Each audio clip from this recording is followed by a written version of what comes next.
Hi అండి. అందరికీ నమస్తే. ఈ శ్రీ శక్తి పిరమిడ్ మెడిటేషన్ ఛానెల్‌కి అందరికీ స్వాగతం, సుస్వాగతం. మరి శ్వాస తెలిసి పీల్చుకో, తెలివి తెచ్చుకో అన్న ఆ పుస్తక పఠనం ద్వారా మీ ముందుకు రావటం జరిగింది. ఆ వీడియో పోస్ట్ చేయడం జరిగింది. ఆ వీడియోకి చాలా మంచి రెస్పాన్స్ వచ్చిందండి. సో, నేను చేస్తున్న ఈ ప్రయోగం ప్లస్ నేను తెలుసుకున్న దాన్ని మీతో పంచుకుంటూ ఇలా వస్తున్నందుకు, దానికి మంచి రెస్పాన్స్ ఇస్తున్నందుకు కూడా వారికి ముందుగా కృతజ్ఞతలు తెలియచేసుకుంటున్నాను friends. Thank you so much. మరి ఇవాల్టి ఈ పుస్తక పఠనంలోకి వెళ్ళిపోదాం. ఇక ఏమాత్రం ఆలస్యం చేయకుండా హ్మ్. నీ శ్వాసలో దాగి ఉన్న అద్భుతమైన రహస్యం ఏంటో తెలుసుకుంటూ వెళ్తున్నాము ఫ్రెండ్స్. ఒక్కొక్కటిగా ఎలా జీవించాలో తెలిపే ఈ మహా సమాచారంతో మీ ముందుకొస్తున్నాను. వచ్చాను. సో, ఈ శ్వాసను తెలిసి పీల్చుకుంటే ఎలాంటి రోగాలు కానీ, కష్టాలు కానీ, నష్టాలు కానీ ఎలాంటివి ఉండవని చెప్పారు. పోయిన మనం చెప్పుకున్న గత ఎపిసోడ్‌లో, వీడియోలో.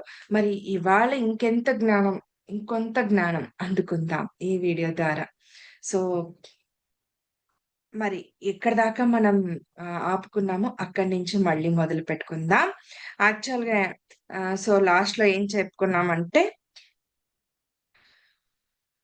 ఈ అంటే మనకు ఎంతో ఆనందకరమైన జీవితాన్ని జీవింపచేయటం కోసం దివ్యాత్మలు మనకు అతి ప్రధానమైన, ఇంకా అతి అద్భుతమైన, మూలభూతమైన శ్వాస యొక్క ప్రాధాన్యతను, అందులో నిక్షిప్తమై ఉన్న ప్రచండ శక్తిని శ్వాస మహావిజ్ఞానిగా అందించారు.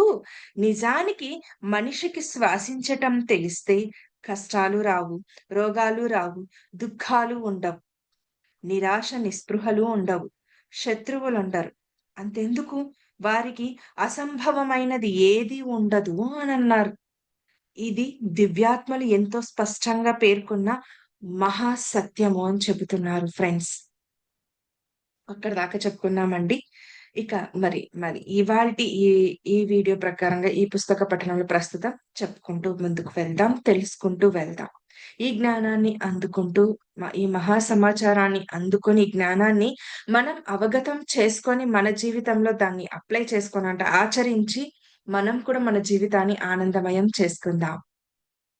ఆధ్యాత్మికత ప్రకారం గతంలో మనం చేసుకున్న వాటి యొక్క ఫలితమే నేడు మనం అనుభవిస్తుంటాం. అది సంతోషమో, దుఃఖమో, రోగమో, భోగమో, సుఖమో, కష్టమో ఏదైనా కావచ్చు. మనమనేది నాటుకున్నామో అదే కోసుకుంటాం. Sorry friends. మనమేది నాటుకున్నామో అదే కోసుకుంటాం. మన భారతీయ ఋషులు జ్యోతిష్యం కన్ను వంటిది అని చెప్పారు. పుట్టిన తేదీ, నెల, సంవత్సరము, లగ్నము మొదలైన వాటితో జాతక చక్రాన్ని తయారు చేసుకొని, జ్యోతిష్యము అనే కంటితో దాన్ని చూడగలిగితే, గతంలో మనం నాటుకున్నవి మంచివా, కావా అనేది తెలుస్తుంది. దాన్ని బట్టి భవిష్యత్తు ఎలా ఉంటుందో గ్రహించగలుగుతాము. చూసారా? భవిష్యత్తు కష్టాలమయంగానో, దుఃఖసాగరంగానో ఉండటం గురించి తెలుసుకొని, దేవుడా అంటూ కుమిలిపోవలసిన అవసరం లేదు.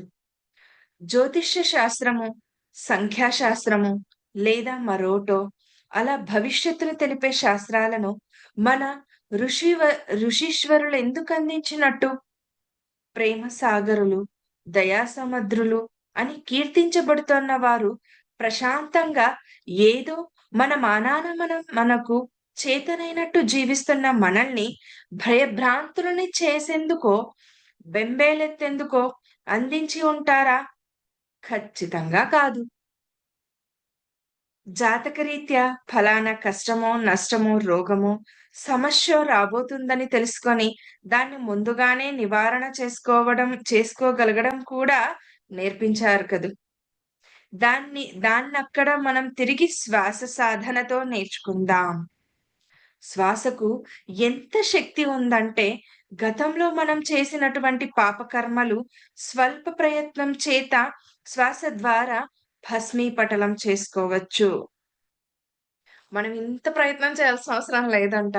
కొంత ప్రయత్నంతోనే మన కర్మలని మనమే దగ్ధం చేసేసుకోవచ్చట. అదెలాగో చూద్దాం మరి శ్వాస ద్వారా. అనేక జన్మలుగా తేలికనో, తెలిసో మనం చేసిన సమస్త పాపాలు పోవాలంటే, పాప ప్రక్షాళన జరగాలంటే, మన ఋషులు ఏ ఉపాసన పేరుతోనో, తీర్థయాత్ర పేరుతోనో కొండలెక్కించేవారు. ఏడుకొండలవాడ, వెంకటరమణ, గోవిందా, గోవిందా అంటూ ఏ తిరుమలకో స్వామియే శరణమయ్యప్ప అంటూ శబరిమల కొండకో యాత్రగా చేయమనేవారు. అది నడిచి చేస్తే శ్రేష్టము అన్నారు. మనల్ని అలా చచ్చి చెడి కొండలెక్కించడం వల్ల ఋషులకెరిగేది ఏమీ లేదు. అలా ఆయాసంగా రొప్పుతూ, రోస్తూ కొండలెక్కటం, దిగటం వల్ల మన శ్వాసలు శుభకరంగా మారుతాయి. శుభ్రపడతాయి.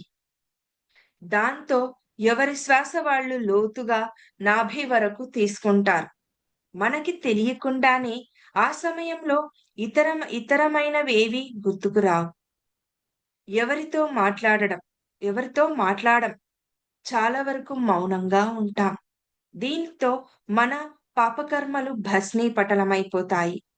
తిరుమల, శబరిమల వంటి అద్భుతమైన తీర్థక్షేత్రాల్లో సహజంగా ప్రవహిస్తోన్న దివ్య ప్రాణశక్తి మన శ్వాస ద్వారా శరీరంలోని 72,000 నాడుల్ని స్పృశిస్తుంది. క్షాళన చేస్తుంది.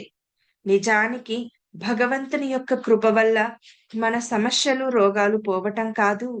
మన శ్వాసతో మనమే మన భవిష్యత్తును బాగు చేసుకోగలుగుతామని తెలియచేస్తూ దివ్యాత్మలు మనకో వాక్యాన్ని స్పష్టంగా అందించారు.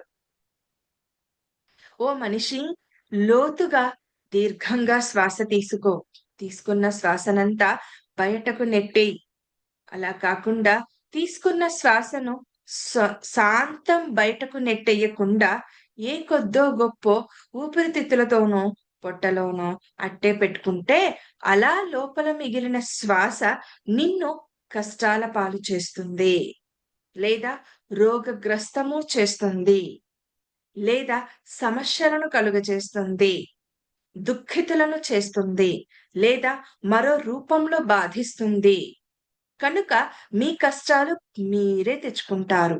శ్వాసించటం తేలిక. తీర కష్టాల్లో భగవంతున్నో, సద్గురువులనో నిందిస్తుంటారు. ఇది ఎంతవరకు సమంజసం? అంటూ ఎంతో స్పష్టంగా తెలియచేస్తోన్న దివ్యాత్మల ఆవేదనను అర్థం చేసుకోవటానికి ప్రయత్నిద్దాం. ఫ్రెండ్స్, ఎంత చక్కగా చెప్పారంటే ఈ శ్వాస గురించి.